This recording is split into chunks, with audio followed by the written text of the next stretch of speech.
Padre Santo, te damos muchísimas gracias por este tiempo que vamos a tener para compartir la palabra en tu asamblea, Señor. Gracias, Señor, porque podemos estar contigo. Gracias, Dios, porque el día de hoy tú quieres mostrarnos cosas muy importantes acerca de nuestro Salvador como Rey y como sacerdote. Tú nos estás enseñando a ver la naturaleza de nuestro Salvador y por lo tanto la naturaleza de nuestra salvación. Te queremos pedir, Señor, que tú guíes este estudio, así como también guía las palabras de Miguel que nos va a compartir en este estudio que empezamos hoy, para que los dos sean una misma enseñanza guiada por tu Espíritu y que salgamos de aquí edificados. También, Padre mío, pues enfrentados conforme a la necesidad de depender de ti. Te queremos pedir por los que no pudieron venir. Te queremos pedir, Señor, para que ellos puedan estar bien en donde están. Y también, Dios, que la tecnología no falle el día de hoy para que se puedan conectar. Te damos gracias por todo esto y te lo pedimos en el nombre de tu Hijo Jesús. Amén. Bien, pues empezamos a ver el versículo 4, la anterior ocasión, que decía, bueno, finalmente, ¿cuándo íbamos a ver el meollo de este versículo, no? Y les voy a recordar cuál es el versículo. Ya habíamos visto a Jesús como Rey, y ahora vamos a verlo, esta faceta dual de sacerdote. Salmo 110, versículo 4 nos dice: juró Jehová y no se arrepentirá. Tú eres sacerdote para siempre según el orden de Melquisedec. Y habíamos visto en esa ocasión, un poquito introduciéndonos sin ver, como les decía, la parte gruesa de este versículo. ¿Qué era esto de los órdenes? Habíamos visto precisamente que nunca podemos encontrar un ejemplo en un rey de Judá, en un rey de Israel, que fuese rey y sacerdote. Y vemos que inclusive el ejemplo del rey Usías, que trató de ministrar, subido en su orgullo, había sido un buen rey, había sido un rey que más o menos había buscado a Dios, Dios lo había bendecido, y en su orgullo había tratado de hacer funciones que no le eran permitidas a él. Y habíamos visto precisamente que hay dos cosas muy importantes. Habíamos visto precisamente que hay dos cosas muy importantes, que era precisamente el linaje del sacerdocio y el linaje del gobernador, del legislador, eran distintos, mientras que el linaje del sacerdocio era el de Aarón, el del legislador era el de Judá. En eso nos habíamos visto precisamente, y es impresionante cómo aquí la revelación que el Espíritu Santo le da a David, vemos cómo nombra a nuestro Salvador Jesús como Rey y ahora como sacerdote. Él va a cumplir esta misma función. ¿Por qué? Porque solamente Cristo es capaz de haberlo podido llevar este cargo y ejercerlo. Y bien, pues ahora vamos a ver el versículo en sí. Ya vimos toda una introducción. Vamos a ver el versículo porque se divide en tres partes, tiene tres estrofas, por así decirlo, este versículo. Dice: juró Jehová y no se arrepentirá. La segunda es: tú eres sacerdote para siempre, según el orden de Melquisedec. La primera es: juró Jehová y no se arrepentirá. La segunda es: tú eres sacerdote para siempre. Y la tercera es: según el orden de Melquisedec. Entonces, la primera parte: juró Jehová y no se arrepentirá. Jehová, pone el nombre de Jehová. En la versión NTV nos habla del Señor, pero aquí en la versión Reina Valera hace una diferencia entre Jehová y el Señor, entre Jehová y Adonai. ¿Se acuerdan que lo habíamos visto, no? Hablando de dos personas de la Trinidad. Y aquí me impresiona cómo David, inspirado por el Espíritu, pone esta enseñanza en su lugar más alto. O sea, él escuchó en el lugar más alto de gobernatura que puede haber, lo que se estaba diciendo acerca de lo que iba a suceder. Juró Jehová y no se arrepentirá. David, es impresionante que a través de esta revelación del Espíritu haya escuchado a Dios jurar. Es algo impresionante porque Dios no necesitaría hacer juramentos, porque sabemos que todo en Él es sí y todo en Él es el amén. Cuando Dios dice algo, Él lo cumple. Acuérdense que dice, Dios no es hombre para que mienta, ni hijo de hombre para que se arrepienta. Y eso es algo muy impresionante. Sin embargo, es algo tan, pero tan solemne que Dios hace un juramento y empieza a decir, el versículo 4, juró Jehová y no se arrepentirá. El juramento es algo muy importante para Dios. Hemos visto cómo hay cosas que muchas veces el hombre menosprecia, pero que Dios lo pone muy en alto. Por ejemplo, el nombre. Vemos que el día de hoy el nombre de las personas no importa tanto. Vemos que ahora que las personas piensan que importan más las experiencias que tú tengas que el buen nombre que tú tengas. Nosotros nos quejamos mucho de los políticos porque les importa muchas veces enriquecerse lejos de tener y conservar un buen nombre, que además el buen nombre les va a hacer bien para sus hijos. Pero vemos que para Dios, y lo que quería poner realmente transmitir a su pueblo es, el nombre es muy importante. Mejor es el buen nombre que las muchas riquezas. Para Dios es mucho más valioso el buen nombre que todo el oro del universo. Y sabemos que una de las cosas muy valiosas para Dios es las promesas, el juramento. Y es más, Jesús nos advirtió y no nos permitió a nosotros jurar, ¿verdad? En la manera que nosotros, ¿y por qué no lo permitió Jesús? Porque Jesús sabe la forma tan superficial que utilizamos un juramento. Es más, ya es una forma de nuestro léxico. No, es que te lo juro que sí voy a llegar temprano. Es que te lo juro que ahora sí lo voy a hacer. ¿Cuántas veces hacemos ese tipo de juramentos y realmente los quebramos al día siguiente? Eso es algo muy serio para Dios. Tan es así que Jesús dijo, no jures, porque aún en las cosas más pequeñas tú no tienes control de eso. Pero el único que verdaderamente puede jurar con toda libertad, aunque no lo necesitaría, es Dios. Y aquí nos lo dice, juró Jehová. Y no lo hace por él, sino lo hace por nosotros, los que creemos en él, o los que hemos empezado a creer en él. Y es impresionante que el Dios Padre, el creador de todo el universo, quiera que se escuche el juramento, que ese juramento sea escuchado por nosotros, no solamente por David, sino también por aquellos que nos lo ha transmitido David.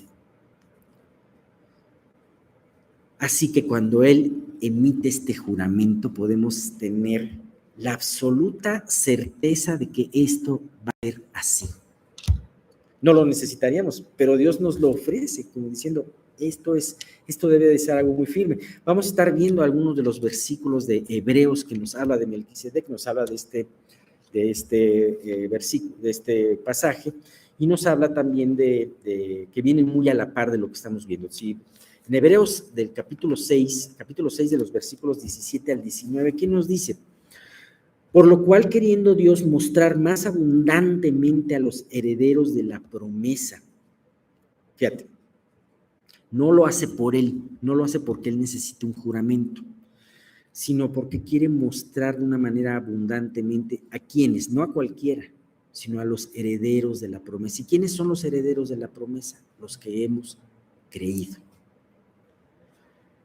¿Pero qué quiere mostrar? La inmutabilidad de su consejo. Vamos a ver algo muy importante. ¿Qué entienden ustedes por inmutabilidad? La misma etimología de inmutable. Algo que no se mueve, no se mueve. Ajá, como si fuera un bloque de concreto enorme que lo trates de mover, ¿no? La inmutabilidad de su consejo, por eso interpuso juramento, para que por dos cosas inmutables, ¿cuáles son esas cosas inmutables? Su nombre y su juramento, las cuales es imposible que Dios mienta, tengamos un fortísimo consuelo de los que hemos acudido para asirnos de la esperanza puesta delante de nosotros, la cual tenemos como segura y firme ancla del alma y que penetra hasta dentro del velo. Qué hermoso pasaje, porque nos habla de que precisamente Dios hace estos juramentos por causa de aquellos que hemos empezado a creer. ¿Para que qué? Cuando vienen tiempos de tormenta, podamos quedarnos firmes, como esta promesa y este juramento está firme. Me llama mucho la atención ancla del alma. Y eso me hace pensar de una embarcación que tiene que estar en un lugar y se pone el ancla. Se pone como si fuera ese freno de mano, ¿verdad? Nosotros lo conocemos más como, pero se pone esa ancla para que vengan vientos y no la muevan. Ajá. Así que Dios sabe que nuestra alma muchas veces necesita esas promesas ancla, ¿verdad? Ahora, esto Dios lo lleva más allá. No solamente dice Jehová, que Jehová es un nombre muy importante, es el hombre importante. O sea, hubiera podido decir, le oí decir a Jehová. No, juró Jehová, dice. Pero además pone, y no se arrepentirá. ¿Y tú te has fijado en qué tiempo de verbal tienen estas dos acciones? Aquí habla de dos acciones. Juró y no se arrepentirá. Entonces, este tiempo verbal es un pretérito, juró. Como si hablara, ¿alguna vez juró Dios? En un tiempo a lo mejor de la eternidad pasada juró Dios. Es un tiempo indefinido en el pasado. ¿Y arrepentirá? ¿En qué está conjugado arrepentirá? Es una conjugación en un tiempo futuro también indefinido. Y con estas dos conjugaciones tenemos estas dos acciones que le dan una inmutabilidad al dicho de Dios. Le da a la inmutabilidad del dicho de Dios un carácter eterno. Juró en una eternidad que no sabemos desde dónde y no se arrepentirá. Quiere decir que jamás se arrepentirá. Esta sentencia que Dios dice es eterna. Juró pasado, arrepentirá en un futuro, ¿no? Así que Dios ya juró y la manera en que sella este pacto es no se arrepentirá. Desde luego, el saber esta preciosa naturaleza inmutable, y no solamente inmutable, sino eterna de Dios, nos lleva a estar asegurados de su amor y su promesa. Como podemos constatar cada uno de nosotros, de repente tenemos tormentas. Sin embargo, Dios a través de estas promesas nos da una certeza inmutable de que ahí sigue estando Dios. En la tormenta, en la neblina, en la borrasca, ahí sigue estando Dios. Ahí siguen estando las promesas por los siglos de los siglos. La segunda parte, tú eres sacerdote para siempre. Un juramento, como habíamos visto, inmutable y eterno, es continuado por un plan que Dios tiene eterno. Y le dice, ese Dios le dijo a Jesús, al Salvador, le dio un nombramiento. Todos los nombramientos tienen una caducidad. El nombramiento de cualquier funcionario, según la ley, tiene una caducidad, 3 años, 6 años. El nombramiento de un rey tiene también una caducidad. Por más que dure un rey como la reina Isabel II, De todas formas, su reinado ya no es, terminó con la muerte.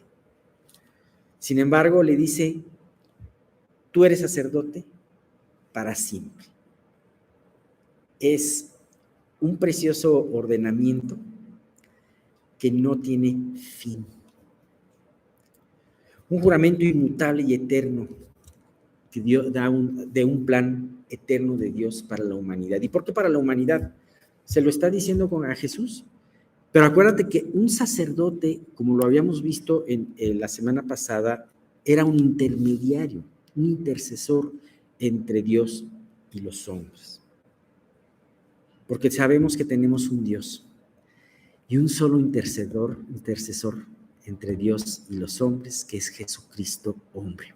¿Ves cómo está concordando cada parte de la palabra? Ese versículo no dice que es un sacerdote, pero nos lo da a entender.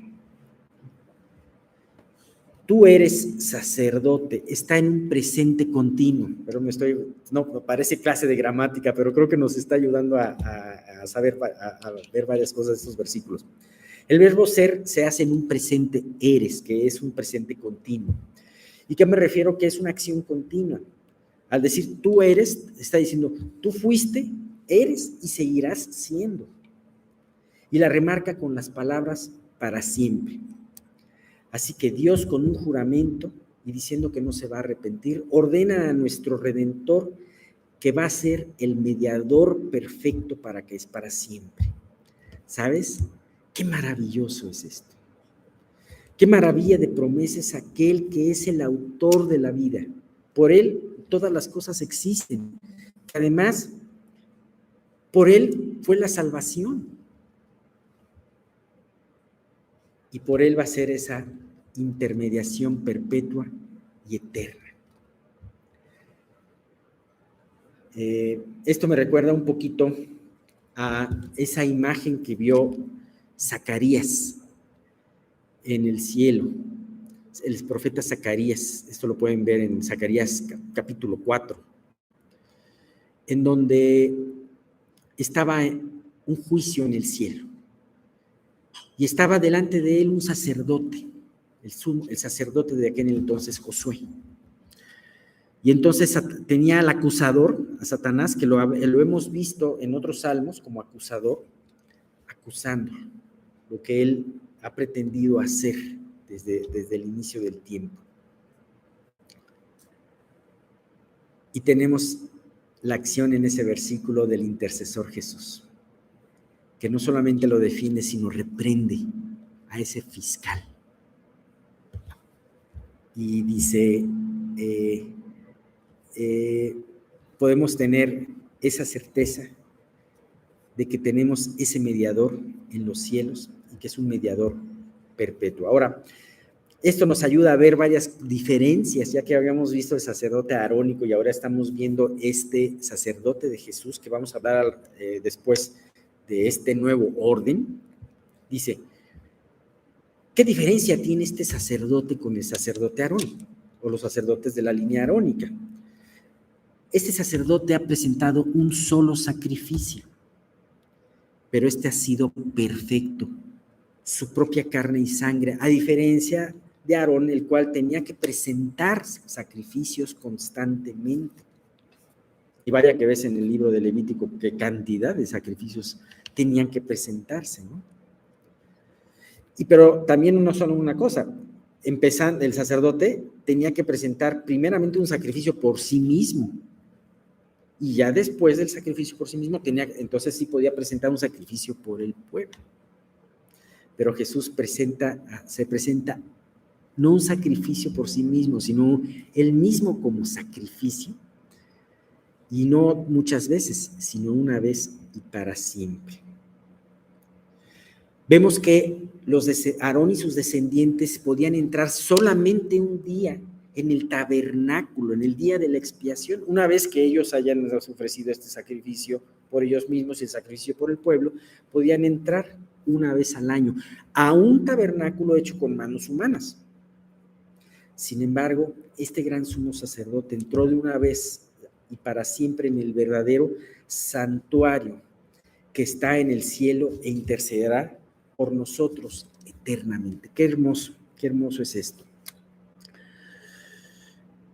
Nos remitimos al mismo libro de Hebreos en el capítulo 7, versículos 22 al 25, en donde nos dice: por lo tanto, Jesús es hecho fiador de un mejor pacto, y los otros sacerdotes llegaron a ser muchos, debido a que por la muerte no podían continuar, mas por cuanto permanece para siempre, tiene un sacerdocio, acuérdense de esta palabrita que ahora viene, inmutable. Ajá. Por lo cual también puede salvar perpetuamente a los que por él se acercan a Dios, viviendo siempre para interceder por ellos. Me gusta mucho esta palabra, perpetuamente. ¿Y qué habla de perpetuo? Perpetuo no habla de algo eterno, sino habla de algo que se hace constantemente. En la música hay ciertas piezas que se llaman movimientos perpetuos, y es una pieza de la persona que toca el instrumento lo hace de una manera continua y rápida, generalmente. Ajá. Pareciera como si no fuera a terminar. Y es impresionante saber que tenemos un mediador que perpetuamente está refrendando, está mediando por nosotros, ¿no? Y bien, tenemos esto del orden de Melquisedec. Para terminar, porque vamos a seguir viendo la próxima vez acerca del orden de Melquisedec. Dice, la tercera parte es según el orden de Melquisedec. Bien, ahora es de mucha importancia, fíjate cómo dejó Dios la palabra puesta. Jesús tenía que ser el rey y el sumo sacerdote, pero ¿cómo iba a encajar ese sumo sacerdote que no iba a ser, que no era descendiente de Aarón? ¿Cómo iba a encajar en toda esta doctrina? Ajá. Es algo impresionante. Quizás los antiguos no se dieron cuenta todo lo que estaba escrito antes, ¿no? Como muchas cosas no nos damos cuenta ahorita o no las entendemos hasta que las veamos, ¿no? Pero a mí me impresiona cómo algo fue escrito hace muchos años por Moisés, en Génesis capítulo 14, es donde nos habla de Melquisedec. Y cómo aproximadamente 1000 años después, David, inspirado por el Espíritu, toma esta enseñanza para hablarnos de Jesús. Y 1000 años después, el escritor de Hebreos arma todo para hacernoslo entender. ¿Te has dado cuenta de lo maravilloso? Exactamente. Esto es de importancia saber este orden, ya que este nuevo pacto que hizo Jesús no podía tener las bases del antiguo pacto del Sinaí. Los judíos tenían que reconocer en Jesús como su Mesías y sacerdote, pero ¿cómo iban a hacer si ellos solamente podían reconocer a un sacerdote del orden de Aarón? Sin embargo, Jesús, Dios, dejó todos estos versículos para explicarnos acerca de este otro orden sacerdotal muy distinto al establecido en el Sinaí, el de Melquisedec. Ahora, como un detalle final, esto es algo que también lo escribió Moisés, porque lo que vamos a ver la próxima vez acerca en Génesis 14, también lo escribió Moisés. Entonces tiene ese peso que le da el Pentateuco a toda la creencia que tenían los judíos que tienen los judíos, ¿no? Hoy vamos a iniciar un nuevo estudio. Ya ven que los miércoles estamos viendo el estudio Creciendo en Santidad. Esto involucra al creyente principalmente. Este estudio de los domingos que vamos a iniciar, esta serie de estudios que vamos a iniciar hoy, se llama la santidad de Dios. Este es un tema muy difícil y muy delicado porque muchos de nosotros, yo diría todos, no comprendemos la grandeza de Dios y lo que es su santidad. Quizá en esta introducción que vamos a ver les puedan parecer algunas cosas un poco duras, pero si nosotros no nos convertimos en una iglesia sana en la doctrina y en una iglesia que realmente adore a Dios y respete su santidad, entonces vamos a fracasar en la gran comisión. Cuando Jesús inició su ministerio y se empezaron a hacer llamados los discípulos, le dice Andrés a Pedro, pues hemos encontrado al Mesías. Y Juan, luego después también Juan el Bautista le dice aquí el Cordero de Dios que quita el pecado del mundo. Y entonces de estos de Juan el Bautista empezaron a seguir a Jesús. Y dice Juan 1:38, y volviéndose Jesús y viendo que lo seguían les dijo, ¿qué buscáis? Ellos le dijeron, Rabí, que traducido es maestro, ¿dónde moras? Entonces nosotros vamos a ver que en la actualidad muchas personas van a pretender seguir a Jesús, pero realmente cuando Jesús les dice, ¿qué buscáis? Nosotros tenemos que empezar por preguntarnos, ¿qué es lo que realmente yo busco al venir aquí, a tratar de adorar a Dios? Y Jesús lo que quería al hacerles esta pregunta a estos futuros discípulos es que tuvieran los motivos correctos. Muchos de nosotros venimos aquí para lograr nuestros propios propósitos, para pedirle a Cristo que nos siga a nosotros en un sentido de acuerdo a que Él queramos, que Él haga lo que nosotros pensamos o que nos conceda nuestras peticiones. Pero realmente nosotros tenemos que aprender a examinar nuestro corazón en cada momento y preguntarnos, ¿qué es lo que estoy buscando? ¿Su gloria o la mía? Pablo decía, todos buscan su propia gloria, no la que es de Cristo Jesús. Esto era algo muy común en los creyentes. Y a veces es muy difícil discernir nuestra verdadera motivación. Como seres humanos, muchos quisiéramos ser reconocidos, muchos quisiéramos ser famosos, pero nunca se nos olvide que precisamente la Escritura dice que nosotros debemos tener nuestro tesoro en vasos de barro, para que la excelencia y el poder sea de Dios. Dicho de otra manera, en nosotros no hay nada.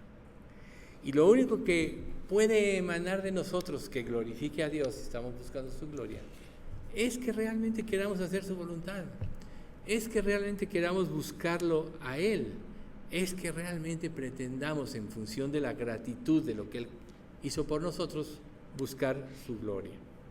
Jesús consideraba como insultos contra Dios los hechos malvados que estaban sucediendo en ese tiempo. Por eso fue que Él, en una ira santa, fue y ató las cuerdas y sacó a todos del templo que habían hecho casa de comercio, vendían ovejas, cambiaban las monedas, abusaban. Y la indignación que Jesús vio al ver que la santidad del templo y que su casa era una casa de oración, es precisamente lo que le consumió de celo y lo llevó precisamente a eso. Juan 2:17 dice, entonces sus discípulos recordaron la profecía de las Escrituras que dice, el celo por la casa de Dios me consume.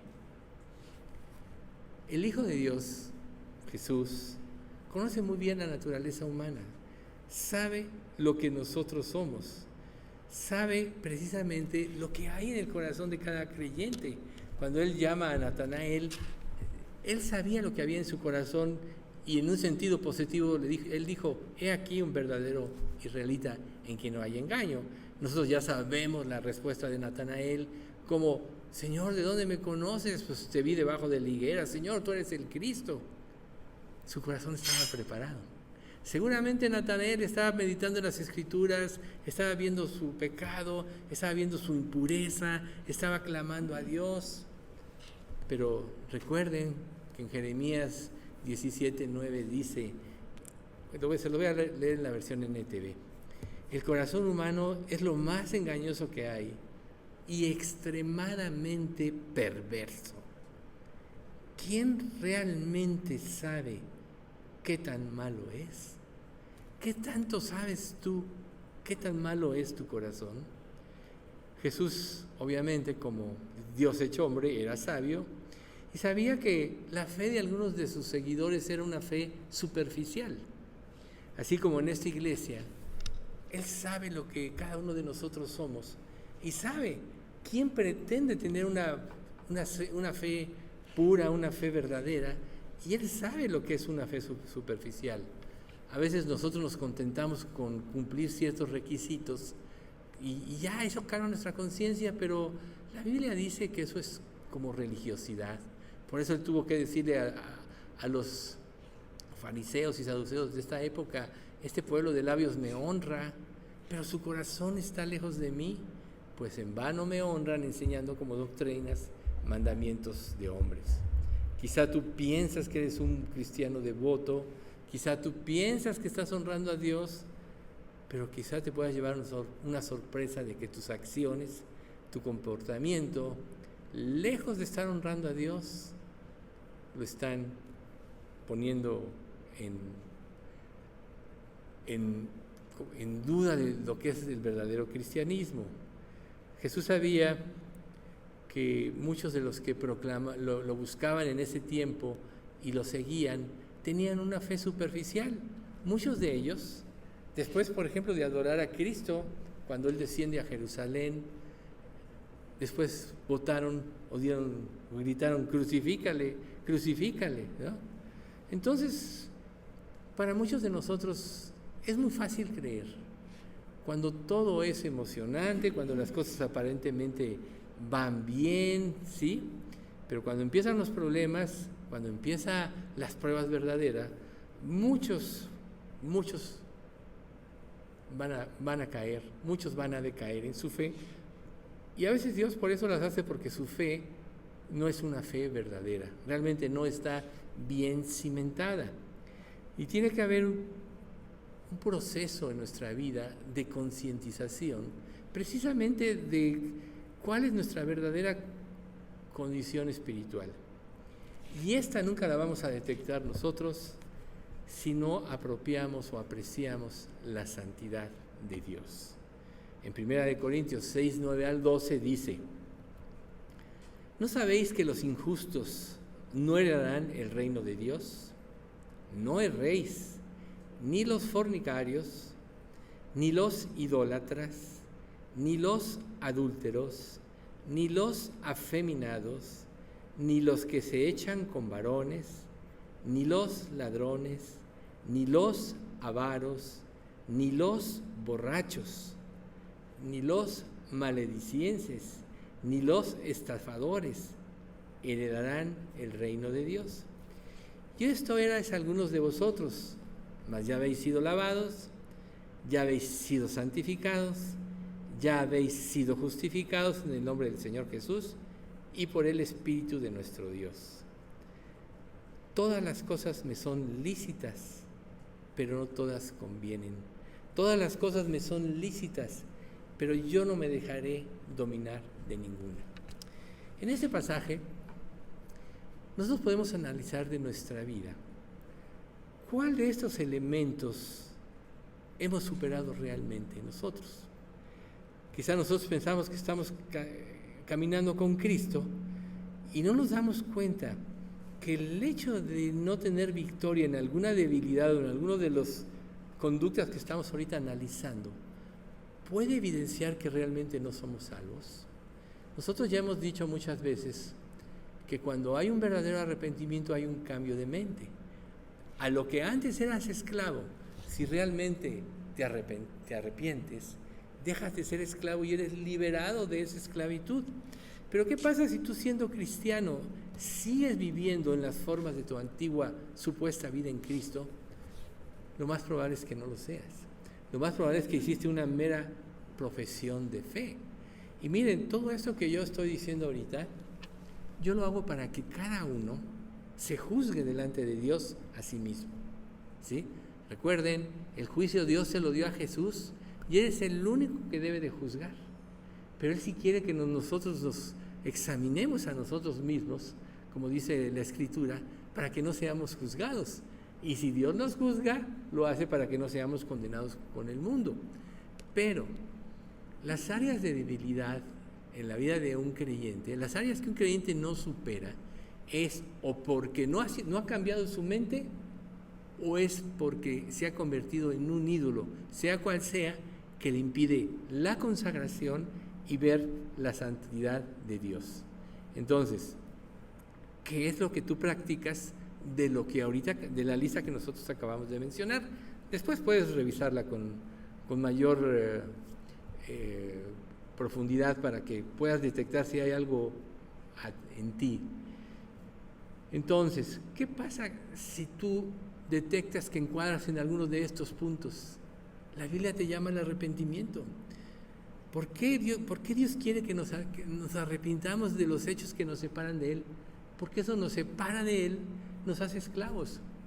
Ahorita yo tuve oportunidad de hablar con una persona un poquito, y bueno, a veces Dios te manda con personas preparadas, y yo la verdad tenía mucha prisa porque, como saben, hoy no venía mi yerno y bueno, todo esto, ¿no?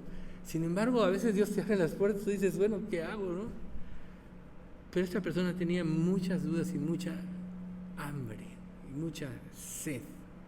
Entonces le dediqué más o menos 5 minutos para explicarle más o menos, y estaba deseoso de aprender, estaba deseoso de cambiar. Y cuando yo veo en una persona incrédula que por la casualidad te topas con ella, y luego yo veo aquí en nuestra iglesia cómo hay personas que realmente ya se acostumbraron a vivir de una manera y ni siquiera tienen la idea de que deben de cambiar. Entonces yo digo, ¿qué es lo que pasa? ¿Qué está saliendo mal? Por ejemplo, algo que mencionó un predicador, dice que en el púlpito nosotros podemos venir a oír un mensaje, pero más bien debemos venir a ver la santidad de la persona que predica. ¿Por qué? Porque si no hay santidad, no va a haber nada. Si en nuestra iglesia no hay santidad, nosotros ya fracasamos. Y Dios quiere, a través de esta introducción y de lo que vamos a ver más adelante, que verdaderamente salgamos de la superficialidad cristiana y que realmente veamos nuestro pecado, que no actuemos a la ligera. Tenemos que aprender que Dios es luz y que su luz está puesta para transformarnos. La luz refleja la santidad de Dios. Dice Lucas 7, 44 al 47. Y vuelto a la mujer, dijo a Simón: ¿ves esta mujer? Entré en tu casa y no me diste agua para mis pies, mas esta ha regado mis pies con lágrimas y los ha enjugado con sus cabellos. No me diste beso, mas esta, desde que entré, no ha cesado de besar mis pies. No ungiste mi cabeza con aceite, mas esta ha ungido con perfume mis pies. Por lo cual te digo que sus muchos pecados le son perdonados, porque amó mucho. Mas aquel al que se le perdona poco, poco ama. Yo sé que este ejemplo lo hemos usado últimamente, pero es muy ilustrativo respecto a que nosotros no vamos a anhelar la santidad si no vemos la grandeza de nuestro pecado. Nosotros no vamos a anhelar la santidad si no vemos la abundante gracia que Dios derramó en nuestras vidas a través de Cristo, tanto que prefirió que su Hijo tomase nuestro lugar en la cruz a que nosotros fuéramos al infierno. Obviamente hablo de los que Él llama al arrepentimiento, ¿sí? Entonces, nosotros tenemos que saber que no nos vamos a arrepentir de esencia si no vemos la santidad de Dios. No nos vamos a arrepentir, porque siempre va a haber una salida, siempre va a haber un medio de justificación, siempre vamos a actuar con ligereza. Tristemente nosotros vemos que en este mundo lo que rige es la ligereza y la superficialidad en todas las cosas. Lo vemos en las relaciones interpersonales, lo vemos en la ciencia, lo vemos en la política. En todas las áreas hay ligereza y hay superficialidad. Pregúntate, ¿Cómo puedes tú desarrollar, por ejemplo, una amistad con alguien si en tu vida hay superficialidad y ligereza? Lo que une a la gente son lazos profundos. Por ejemplo, en la guerra, los equipos bélicos que iban a la guerra, que se unían con un propósito, defender a su nación, luchar por lo que fuera, terminaban unidos para siempre. Los que vivían en las batallas se cuidaban unos a otros, aprendían eso. Y si esto puede pasar en este mundo, nosotros estamos librando la batalla espiritual más cruenta, la más difícil, porque estamos luchando contra un enemigo invisible, más inteligente que nosotros, como ya hemos comentado alguna vez, con una experiencia sumada de más de 6,000 años tratando con los seres humanos y haciéndolos caer. Y por supuesto que el diablo quiere que vivamos una vida superficial, por eso nos pone tantos distractores. Por eso es más fácil perder el tiempo distrayéndote en cosas vanas que ir a la Biblia y realmente buscar a Dios de todo corazón. Por eso es tan importante empezar el día buscando a Dios. Entonces, Dios no quiere que seamos superficiales en nuestra vida cristiana. Eso no es un juego donde está permitido el pecado y la irreverencia. Hay mucha irreverencia también en esta iglesia. Dios no quiere que vengas a este estudio solo a calmar tu conciencia. Mateo 7:21 dice: no todo el que me dice Señor, Señor, entrará en el reino de los cielos, sino el que hace la voluntad de mi Padre que esté en los cielos. Y nosotros ya conocemos el contexto. Este es el Sermón del Monte, es la parte final del Sermón del Monte. Y muchos me dirán aquel día: Señor, Señor, no profetizamos en tu nombre, y en tu nombre hicimos muchos milagros, y en tu nombre echamos fuera demonios. Y Jesús les contesta: nunca os conocí, apartaos de mí, hacedores de maldad. Este pasaje quiere decir que muchos participaron de milagros, participaron de muchas acciones, vieron milagros, pero no rindieron su corazón realmente a Dios. Y Jesús dice: no todo el que me dice Señor, Señor, entrará en el reino de los cielos. Es necesario que le rindas tu vida a Dios. Es necesario que reconozcas que en ti no hay nada bueno. Es importante que no le eches la culpa a los demás de tus problemas. Es importante que no cambies tu actitud hacia ellos. Recuerden, la insensatez del hombre tuerce su camino. Y luego contra Jehová se irrita su corazón. Y si no, dices: no me voy a permitir hacerlo contra Dios, pues lo vas a arremeter contra otros. Enfrenta tus errores, enfrenta tus problemas a Dios, no te salgas por la tangente, porque si no, no vas a poder ver la santidad de Dios. No te equivoques. O sea, Dios es un fuego consumidor. Él, sus ojos todo lo saben, todo lo escudriñan, y Él, el día que juzgue, nadie va a escapar. No hay nada oculto que no haya de ser manifiesto en su presencia, dice la Biblia. Antes todas las cosas están desnudas y abiertas ante los ojos de aquel a quien tenemos que dar cuenta. Ahí está la frase. Toda tu vida está abierta ante los ojos de quien vas a dar cuenta. Y Dios es fuego consumidor. Nadie que realmente no se salve va a poder escapar. Y estamos arriesgando la vida eterna. A lo mejor no hemos comprendido lo que significa el infierno, de lo que Cristo nos quiere librar. A lo mejor no has comprendido lo que significa o la vida eterna con Dios o sin Dios. La Biblia dice: los que hicieron lo bueno saldrán a resurrección de vida, y los que hicieron lo malo a resurrección de condenación. ¿En dónde? En el lago de fuego y azufre, donde el gusano de ellos no muere y el fuego nunca se apaga. Muchas personas que no quisieron cambiar, que no quisieron rendir su vida a Dios, un día van a despertar en el lago de fuego, y dice: ahí el tormento va a ser eterno, el gusano no morirá, el fuego no se apagará. solo es en esta vida. Por eso es tan importante que no importa qué pienses, no importa lo víctima que te sientas, enfrenta tu pecado, porque todo eso te va a llevar a justificarte y a salirte de que tú hagas la voluntad de Dios. Es muy fácil echarle la culpa a otros de tus desgracias.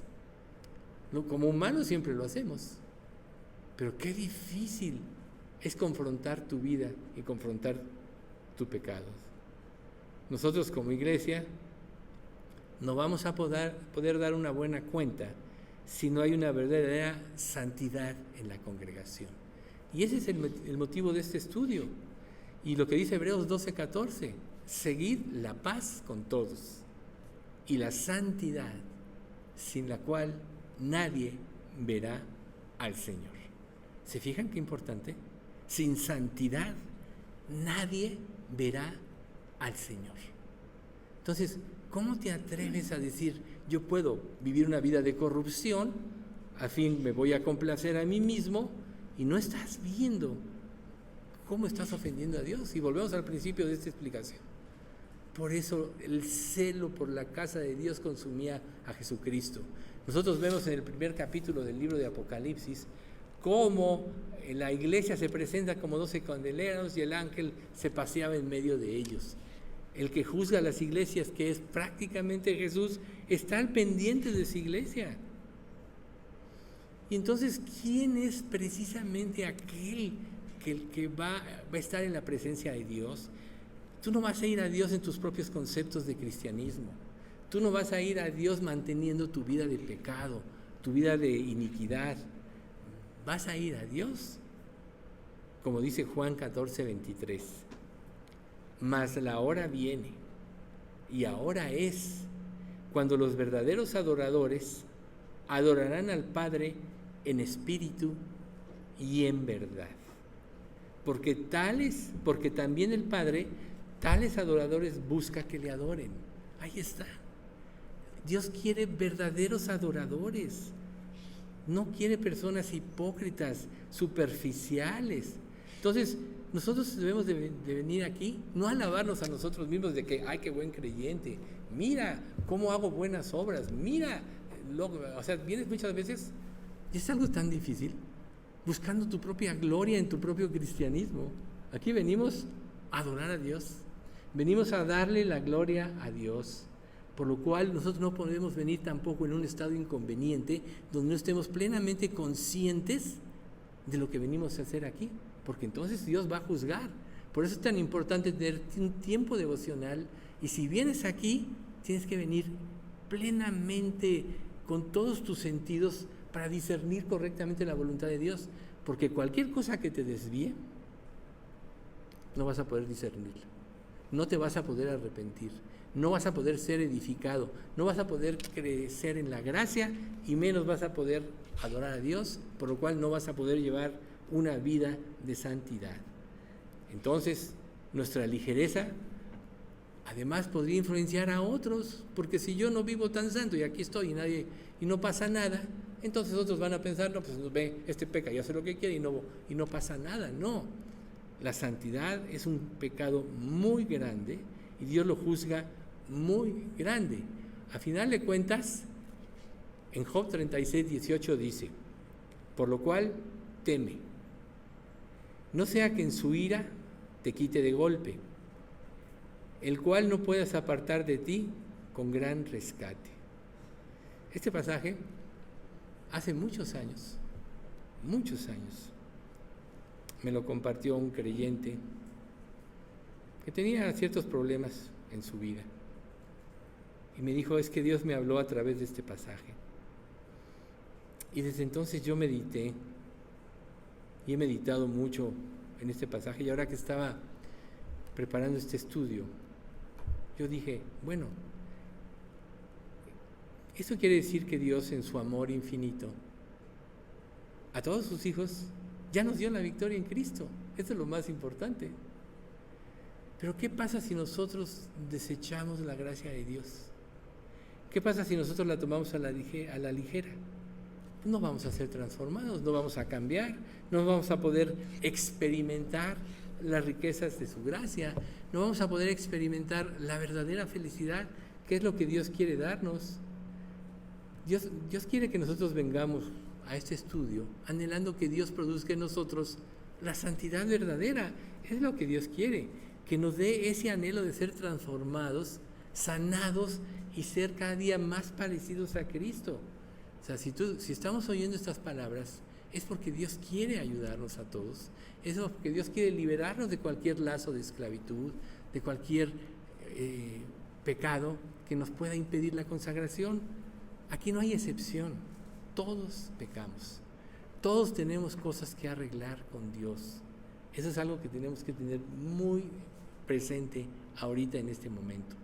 No tenemos que pensar en nadie más sino en nosotros y Dios. Y la misma Escritura dice, hablando de Jesús,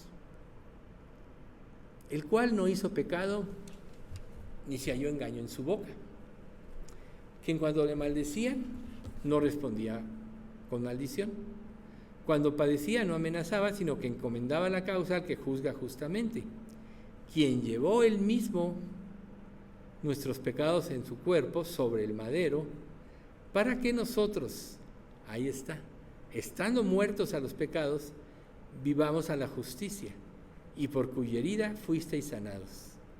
Porque vosotros erais como ovejas descarriadas, pero ahora habéis vuelto al pastor y obispo de vuestras almas. Entonces, todos somos como ovejas descarriadas, pero Dios quiere que nos volvamos al pastor y obispo de nuestras almas. ¿Cómo? ¿Qué tenemos que buscar en nosotros verdaderamente? 3 puntos importantes. La reverencia, aprender a reverenciar a Dios. La consagración tenemos que buscarla. Y la santidad. Si tú no pones a Dios en lo más alto, en el estándar de tu vida, ¿cómo lo vas a reverenciar? ¿Cómo vas a saber que Él es el único que te puede transformar de esencia? Y si conoces y no haces, no te estás consagrando, entonces, ¿cómo vas a ser transformado? ¿Y cómo te vas a relacionar con Dios si no eres santo? O sea, sed santos porque yo soy santo. La única manera de relacionarnos ampliamente con Dios es buscando la santidad, porque Dios es santo. De otra manera no podemos relacionarnos con Dios libremente. Por eso dice la Escritura que tales adoradores busca que le adoren, porque Él es santo. Si no, vamos a caer en la trampa del diablo. Fíjense lo que dice en 2 Corintios 2, del 10 al 15. Y con todo engaño de iniquidad para los que se pierden, por cuanto no recibieron el amor de la verdad para ser salvo. O sea, la conocieron, pero no la vivieron o la rechazaron.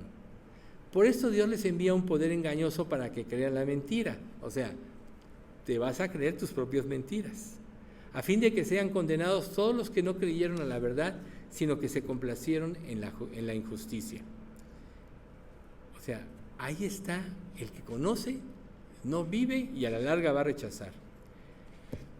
Pero lo que sigue, pero nosotros debemos dar siempre gracias a Dios respecto a vosotros, hermanos amados por el Señor, de que Dios os haya escogido desde el principio para salvación mediante la santificación por el Espíritu y la fe en la verdad, a lo cual os llamó mediante nuestro Evangelio para alcanzar la gloria de nuestro Señor Jesucristo. Aquí esta frase, mediante la santificación por el Espíritu y la fe en la verdad. Ahí están las dos condicionantes que te libran del engaño. Santificación por medio del Espíritu. Recuerden ustedes que ninguna persona puede cumplir la ley de Dios o la vida que Dios pide si no tiene el Espíritu Santo. Y nadie puede tener el Espíritu Santo, según dice Efesios 1, 12 y 13, si no se convierte, o sea, si no se arrepiente y cree. Pero Dios nos dio su Espíritu a los que hemos creído para santificación. ¿Se dan cuenta? Y para vivir en la verdad que Dios nos ha revelado. Por tanto, ¿qué pasa si no podemos? Quiere decir que el Espíritu Santo no está actuando en nosotros. Y si no está actuando en nosotros, quiere decir que entonces quizá no nos podamos arrepentir. Y ahí vamos al versículo 14 otra vez. A lo cual os llamó mediante nuestro evangelio para alcanzar la gloria de nuestro Señor Jesucristo. O sea, ahí está. Arrepentíos y creed en el evangelio. Fue lo primero que dijo Jesús en Marcos 1:15. Arrepentíos y creed en el evangelio. Entonces, Dios quiere bendecirnos. Sí quiere. Si estás escuchando esas palabras, porque quiere bendecirte, porque quiere darte la victoria, si dispones tu corazón. Recuerden, engañoso es el corazón.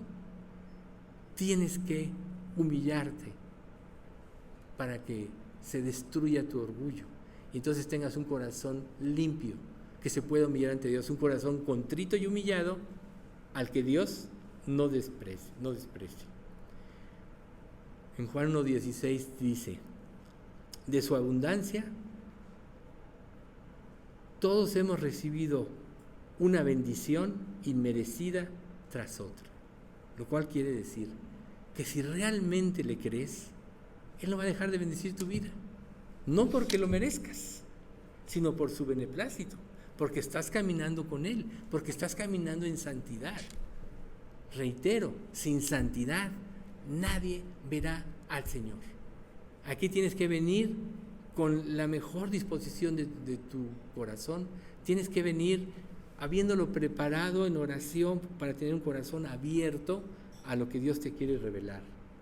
No lo merecemos, pero la gratitud opera para la transformación espiritual. O sea, no merecemos la gracia, pero la gratitud por lo que Dios nos ha dado opera para nuestra renovación espiritual, o sea, para la santificación.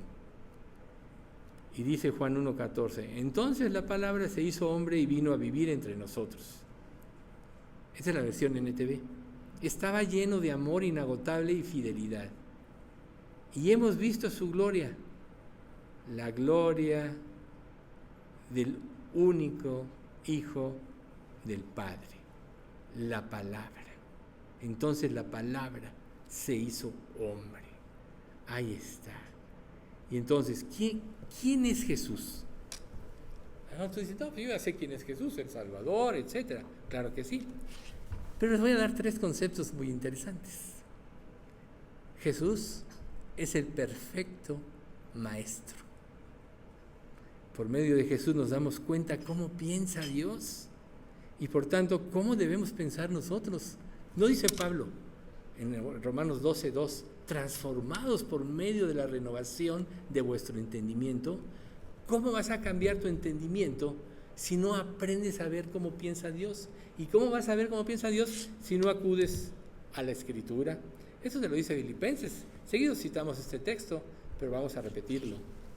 Haya pues en vosotros este sentir que hubo también en Cristo Jesús, el cual siendo en forma de Dios no estimó el ser igual a Dios como cosa que aferrarse, sino que se despojó a sí mismo, tomando forma de siervo, hecho semejante a los hombres, y estando en la condición de hombres, se humilló a sí mismo, haciéndose obediente hasta la muerte y muerte de cruz.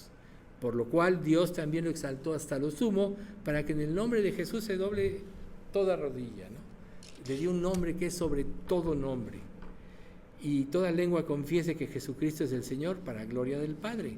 Esa fue la característica de Jesús.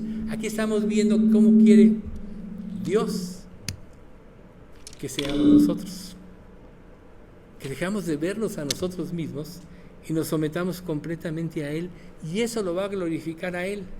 ¿Y saben una cosa? Jesús en Juan 17 decía, aquella gloria que me diste cuando yo estaba contigo, yo sé que me la vas a dar, y yo también quiero darle la gloria a ellos, a los que han de creer en mí y a los que han de creer por la palabra de ellos. Cuando tú glorificas a Dios, automáticamente también Dios te glorifica a Dios. Cuando tú buscas tu gloria sobre la de Dios, entonces te vas a desviar, porque el único que merece la gloria es Dios. Punto número 1, el maestro perfecto. Punto número 2, el ejemplo perfecto. Jesús nos enseña cómo debemos vivir y da el poder para vivir de esta manera. ¿Cómo nos lo da? Lo acabamos de decir, por medio del Espíritu Santo. Quiere decir que ningún creyente tiene el pretexto de no cambiar, de no ser transformado, a menos que no quiera cambiar. Y si no quiere cambiar, entonces no quiere cambiar porque hay algo que le impide ir a Dios, le impide ir a la verdadera consagración. Es un pecado, el cual tiene que ir con Dios y decirle: Dios, dame, quita eso de mi vida para que yo pueda verdaderamente ser transformado. Primera de Pedro 2:21 dice: pues para esto fuisteis llamados, porque también Cristo padeció por nosotros, dejándonos ejemplo, para que sigáis sus pisadas. ¿Cuáles son sus pisadas? Se sometió completamente a Dios. Así Dios quiere. Entonces, cuando nosotros no le creemos en algún área de nuestra vida que no queremos cambiar, que nos impide la santificación e ir a Dios para glorificarlo, es porque le estamos dando más honra a esa área de nuestra vida. Y es ahí donde tenemos que temer, porque es una idolatría. Lo que nos impide, o sea, ¿cuál es la mayor felicidad para el ser creado? Sino adorar en plena libertad y sin impedimentos a su Creador. ¿Acaso no lo merece Él todo? Él nos hizo a nosotros y no nosotros a nosotros mismos. Y por eso viene el tercer punto importante de lo que es Jesús, el sacrificio perfecto. Entonces, el maestro perfecto, el ejemplo perfecto y el sacrificio perfecto. Él vino a este mundo para librarnos precisamente de la esclavitud del pecado, y su muerte cumplió todos los requisitos que Dios pedía. Esto te lo dice Colosenses 1 del 15 al 23. Él es la imagen del Dios invisible, el primogénito de toda creación, porque en Él fueron creadas todas las cosas, las que hay en los cielos y las que hay en la tierra, visibles e invisibles, sean tronos, sean dominios, sean principados, sean potestades. Todo fue creado por medio de Él y para Él. Por medio de Él y para Él. Y Él es antes de todas las cosas, y todas las cosas en Él subsisten. Y Él es la cabeza del cuerpo, que es la iglesia, el que es el principio, el primogénito de entre los muertos, para que en todo tenga la preeminencia. Si Jesús es la cabeza del cuerpo, que es la iglesia, o no tenemos que honrarlo, por cuanto agradó a Dios Padre que en Él habitase toda plenitud, y por medio de Él reconciliar consigo todas las cosas, así las que están en la tierra como las que están en los cielos, haciendo la paz mediante la sangre de su cruz. ¿Acaso no queremos tener paz con Dios? Esto solo va a suceder si realmente nos arrepentimos. Y a vosotros también, que erais en otro tiempo extraños y enemigos en vuestra mente, haciendo malas obras, ahora os ha reconciliado. O sea, quiere decir que la reconciliación nos cambia. Si no hay reconciliación, somos extraños y enemigos de Dios en nuestra mente. Por eso no queremos cambiar, o por eso no podemos cambiar, y quizá de eso tengamos que arrepentirnos. Dice: ahora os ha reconciliado en su cuerpo de carne por medio de la muerte, para presentarnos santos y sin mancha, irreprensibles delante de Él. O sea, solo el verdadero arrepentimiento te cambia la mente y te permite presentarte delante de Dios santo y sin mancha. Pero tengan presente esto, con una mente transformada. Si no hay mente transformada, no hay salvación. Aquí lo está diciendo de otra manera. Observen esta frase, el 23. Si en verdad permanecéis fundados y firmes en la fe. La evidencia de la salvación es que permanecemos firmes con el fundamento de la fe rigiendo nuestras vidas.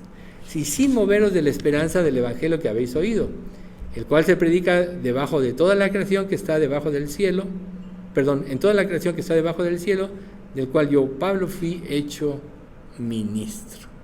Entonces ahí está, sin moveros de la esperanza del evangelio, permanecéis fundados y firmes en la fe. Esa es la evidencia, eso es lo que nos va a llevar a la santidad, no otra forma de vida, sino la vida de Cristo en nosotros. Si no hay arrepentimiento, no hay salvación. Si no hay arrepentimiento, no hay cambio de mente, no hay cambio de dirección, y entonces estaremos viviendo en nuestros delitos y pecados. ¿Y cuál será la consecuencia de eso? Un día vamos a dar cuenta. Pero recuerden, Jesús es la palabra, y la palabra es la palabra viva, ¿sí? Dios ya no nos habla por medio de, podríamos decirlo de esta manera, de las tablas frías de Moisés, porque la ley lo juzga todo. Eso representa las tablas de la ley. La letra mata, recuerden, ¿no? ¿Cuál es la característica de un muerto? Pues está frío, ¿no? Bueno, así es la ley, nadie la puede cumplir. Pero entonces, ¿qué hizo Jesús? Por medio de la palabra viva, ya no las tablas frías, por medio de la palabra viva, es que Él nos ha prometido el cambio. Y entonces vamos a Hebreos 4:12, lo conocemos. Pues la palabra de Dios es viva, esta es la versión NTV, es viva y poderosa. Es más cortante que cualquier espada de 2 filos. Penetra entre el alma y el espíritu, entre la articulación y la médula del hueso, deja al descubierto nuestros pensamientos y deseos más íntimos. No hay nada en toda la creación que esté oculto a Dios. Todo está desnudo y expuesto ante sus ojos, y es a Él a quien rendiremos cuentas. Entonces la palabra, cuando tenemos la actitud correcta, nos muestra lo que somos.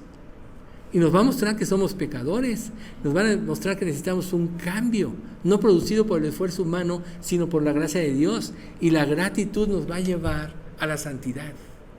Nadie puede cambiar si no tiene gratitud por lo que Dios hizo por nosotros en la cruz. Entonces, en la medida que nosotros conozcamos a Cristo, entenderemos mejor esto.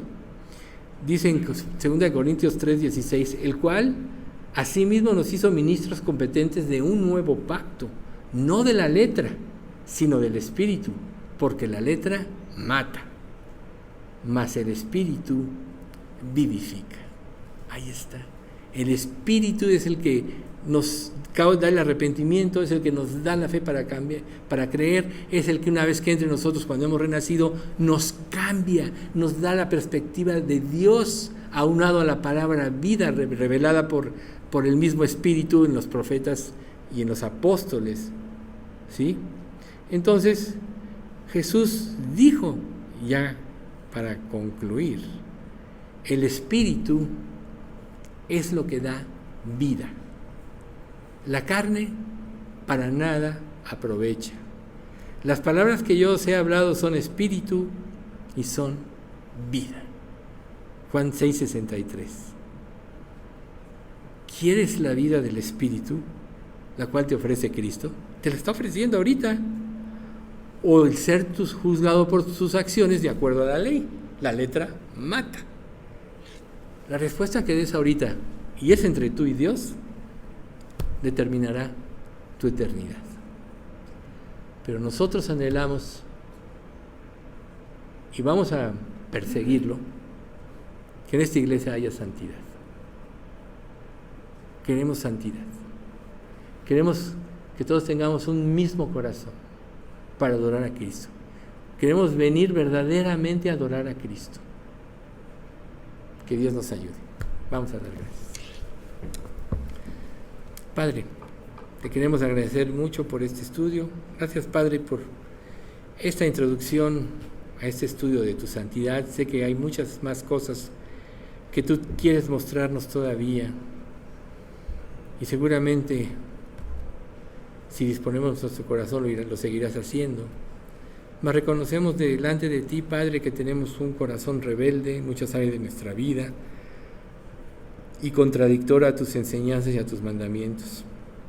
Pero también, Señor, reconocemos que necesitamos que tú transformes nuestra mente y nuestro corazón, lo cual te pedimos a la imagen de tu Hijo, Jesús.